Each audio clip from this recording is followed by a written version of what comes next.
What you see here is the virtual amalgamation of the Carrier Dome in Syracuse, New York. We're up here upstate to visit one of the only dome stadiums still in existence and still at least in use. I mean, not that the other ones aren't still in existence, but not still in use by most teams. In this game, there are 4 teams that use domed stadiums. We went to Tulane and Idaho last year, Syracuse this year, and then the other one will be next week at Minnesota. However, Minnesota now has the beautiful TCF Bank Stadium. Tulane has their stadium. I don't know anything about it. I haven't been there. I only say TCF Bank Stadium is beautiful because I have been there in person, and it is indeed quite beautiful. They keep their all of their band, all of their music program is in that stadium. Interestingly enough, cool fact about the Minnesota University bands there. Anyway, KU taking on Syracuse. That was like a huge jump in terms of spikes of volume. Syracuse has this freshman quarterback, not unlike Tulane, named Adkins. He's pretty good, but he throws a bad pass there here on 3rd and 10. They've got a bunch of guys open over on the left side. We brought blitz from the left. That was a bad idea because they were able to get a gain of yards. They go for it on 4th and 1, and we get him down, though. The freshman linebacker Best bringing down their halfback, number 39. So it is Jayhawks ball. We have a familiar face. We're one of the only teams we've played of the two, or us being the only team of the three that we have seen this season. Sorry if I could get the words out. Not starting a freshman at quarterback. We started with number 13, of course, number 11, our halfback. He's had a good season so far, and he would continue that good season going here today. He gets another 10 yards for the first down here. We go on the option and just watch this option. Beautiful. Pitched right out of chaos into a beautiful touchdown run there for the Jayhawks. So here the Orange are down, or I'm sorry, they were the Orangemen at this point. I don't think they made the change to the Syracuse Orange until what, 2004 or 5. It was after they won the national championship in basketball. Some people might not remember this, but Syracuse, Kansas was actually the title game of the 2003 NCAA men's basketball tournaments. I don't know how many people, I mean, I'm sure that's in the minds of people. It's interesting going back, the way that we think of Memphis and Kentucky and in terms of championship game opponents at KU is so much different from the way that we think of Syracuse. I think we've all kind of forgotten about that game because there's just been such a shift in culture and kind of recognition from that era. For whatever reason, that era from about 2001 to 2003 was so great for Kansas basketball. We had some of the best players in our history. We ended the first quarter 7-0, by the way. Drew Gooden, Nick Collison, Kirk Heinrich, a bunch of really good players. Aaron Miles was well included in there, and we don't show as much of that really good era. In terms of how we remember it. Maybe it's because Roy Williams left after that season, but we choose to remember 2006 and 2007, 2008 better than we do the final 4 years of the early aughts. Anyway, we are playing football here. It's hard to not talk about basketball when it's KU and Syracuse. Both of these programs are among probably the 2 worst Power 5 programs this year. Though I am optimistic for the Jayhawks. We played really close against Texas Tech, had a shot to win it there. Oh, by the way, touchdown Syracuse. They just got a great play there. We had 2 blockers there. It was kind of a pick play, effectively. The 2 of the cornerbacks bit on the guy running the fade route to the right side of the field, and the guy running the go route was basically left uncovered. Anyway, regular football. By the way, the bad pitch makes its head reared again. We just got to get more accurate, I guess, on the pitch and also on catching the pitch. He's got a guy wide open on the left side here who he doesn't go to, but it doesn't matter. He goes over the middle, and that is a touchdown anyway. So very quickly, we are down. We go to the freshman Mendoza, who is just bowling guys over. He is really good, and so we go to him a second time, and he gets us another first down. Man, that is the type of guy you want. And then here, well, he completely whiffs on a block. That's bad. Here, the option doesn't really get us anything. And then on 3rd and 9... you want to get that first down. I think I could have gone to the number 19 on the right side. I didn't. Just ended up throwing it out of bounds accidentally. Here's a punt. This is the type of thing where you're going to win on the road. You got to make capitalizations on mistakes like that, and we didn't. So they got the ball back, up 1 score, and they're trying to make it up 2 scores with a little bit fewer than 2 minutes left to go in the second quarter. We get their halfback down here on 3rd and 12. And so we do call the timeout. So they're going to go ahead and punt. We almost get the block here, too. That was the most difficult thing about that, was we almost recovered a muff punt, and then we almost blocked that. Great return, though, to the 31-yard line. Number 13 back to pass. And, yeah, he throws a really bad pass there. Getting sacked, getting hit on the throw. He's had a really bad start to this game. And there's a ton of foreshadowing in what I've said in the first half of this game so far. Adkins drops back to pass. He looks, can't find anybody. Then here they go to number 39, who gets them the first down and a whole lot more. Almost a touchdown. This was the big play because we had a couple of times where we just missed tackles there. Unfortunately. Speaking of missed tackles, we looked a lot better on defense. Oh, by the way, great sack here by the cornerback, number 26. To the actual KU football team as Syracuse scores again in the first half. You'll see Zach Pierce steps up to the line, the freshman quarterback for the Jayhawks here in what will be the beginning of the second half. His first pass is a completion, and then his second play from scrimmage is a sack. And then we just kind of chuck it downfield, trying to make something happen. Nothing happens here, spoiler alert. And then on the next play, something does happen, but it doesn't matter. So, KU lost only by 10 to Texas Tech, a team that was theoretically supposed to beat us if you listen to what the lines in Vegas and the spreads say, by around 20 or 30.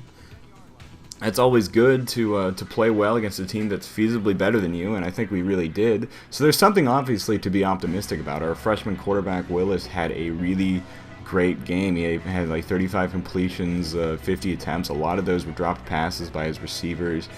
There's definitely something to be optimistic for in terms of the future, and if you can't see that, I would really say that you're just not looking hard enough at the current KU football program, because if you were at that game against Texas Tech, you have to realize how many plays were made by underclassmen. Outside of a great game by DeAndre Mann, who's a senior running back, so many great plays were made by the freshman quarterback Willis, the freshman and sophomore receivers. We've got like three or four guys. By the way, touchdown KU. So it's 14-21 here. We got like 3 or 4 guys on our receiving core who are talented, who have made good plays this season, and who are freshmen. We got we got to get this fumble recovery too. By the way, kind of a turnaround from what it was in the first quarter. Or rather the second quarter. I should probably be doing better commentary on this, but you can see what's going on. We got these guys. We got Darius Crowley and Jeremiah Booker and Tyler Patrick and the other guys, Steven Sims. Those guys are freshmen and sophomores, and they've had great games so far this season already. I don't know why I went to the back of the end zone there. That was a bad mistake. So here we are, like 3rd and 19, and we got wide open running room to the left side. First down, obviously. Great play by the freshman at quarterback. That's what you like to see. You put in that new quarterback, and they immediately start doing better. That's kind of what's happened for KU, actually, our freshman. And we get to Murphy here, who's got a wide open shot to the end zone, but I just accidentally stepped out of bounds at the 1-yard line. Tough mistake. I should have probably just dove into to the end zone, but I was trying to outrun the guy. No matter, we give it to Mendoza, the freshman. And I believe that's his 2nd touchdown of the year. That's good. And the score now is tied at 21. And that's how you do it. The defense has got to make a stop. We get them down there. Then here, they're trying to make a pass. It's intercepted by Williams. And so all of a sudden, we've got the ball in Orange territory, or Orange men territory. By the way, Syracuse's uniforms looked exactly like my high school's. Rather, my high school football team's uniforms looked exactly like Syracuse's. Interesting fact. I could show a picture, but nobody really cares that much about what my high school football team's uniforms look like. That's just an observation. I'm just going to go back to talk about what I was talking about. 3rd and 2. We go. It's caught to number 87. So we get the first down. Now it's 1st and goal from the 4. Go on the option, get sacked. Never run the option pass in NCAA football 2003. That is a rule of thumb. Just never do it. Never. Ever. It's caught by number 19 there. So we're going to go flashback to episode 1 against Iowa State. You remember this? The fake field goal. We really didn't even have a shot to make that field goal, but we went with the fake and we got the first down. So this is what I'm thinking here on 4th and goal. Another fake field goal. I very rarely run the fake field goal, so there's no fake field goal alert. I thought I had the touchdown there running back. It didn't happen, unfortunately. So Syracuse gets the ball back at their own 1-yard line, but they got a ways to go if they want to score a touchdown. That's the good thing about going for it on 4th down near the end zone. Speaking of which, something we could have done in the game against Texas Tech, because we kicked a field goal from about, 10 yards out? Maybe fewer from, I think we were at the 5-yard line and we missed it wide left, just like not even a shot of that ball going into the goalpost. So it was just like, that was like a gut punch of a play where it's just like, oh, we got so close. We were scoreless in the first half, and that is just terrible to be scoreless in the first half. And we almost came back. We were within 3 points. It was 23-20 against Tech. 1 minute left to go in the 4th quarter. Look at this. Trying to go downfield. That's knocked down. So it's 3rd and 19. Very far away. But look, he's got Murphy wide open. And he'll catch that. Touchdown, KU. We take a 7-point lead. Now, nobody at all think for even a second about the bowl game from last year when we did exactly this and then immediately gave up a touchdown. Because that's absolutely not what's about to happen at all. And don't look at how much time is left in the video, because there's definitely only 40 seconds left in the game, because our defense is absolutely going to make this stop. Here's the thing I need to do in the future. Don't run prevent defense. It never works. If you have maybe 15 seconds, maybe run prevent defense then. I don't know why, even with 50 seconds in this game, even in like quadruple coverage there, that guy's going to come down with that. There were a couple of balls here thrown, double coverage right here, caught, 1st down, 5-yard line. Ridiculous. Neither of those plays should have theoretically been made, but since it is NCAA football 2003, they were made, and they get the touchdown. A like 40-second drive, so we go into overtime here, 28-28. I believe this is the first overtime game in this series. I don't think KU, like football itself, has played an overtime game since 2012. Against Texas Tech, one of the most dramatic games in KU football history. When we almost won, we haven't won a road game since 2009, but there was just so close in 2012 to beating Tech. We get the touchdown with Mendoza. That's the 2nd of the game. I believe it's 3rd of the season.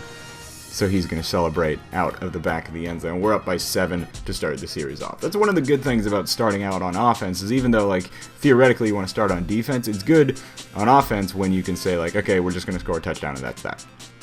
Defensively, you know, like, okay, we got to score a touchdown here. There's more pressure in that. That's kind of why I wouldn't pick offense, because obviously you don't want to, you know, that's not what anybody else would ever do. They go to the screen here and we stop him short. That's good, snuffed out. But yeah, it's not that bad being on offense first, because you just know, okay, we're going to come out, we're going to smack you in the mouth, and we're going to score a touchdown. That's how it's going to go. They go and throw a touchdown there on the 2nd play from scrimmage, but there is a holding call to call that back. So now they got even further to go. They get a drop pass right there by the tight end. So 3rd and 18 for the Orangemen, or Orange, or whatever they were called at this point in history. The color orange was still there. Syracuse kicking the field goal, and that's short.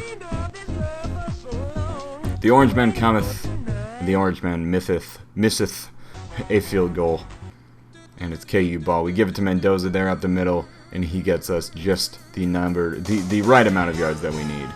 We got a close field goal here. Obvious chip shot for number 46.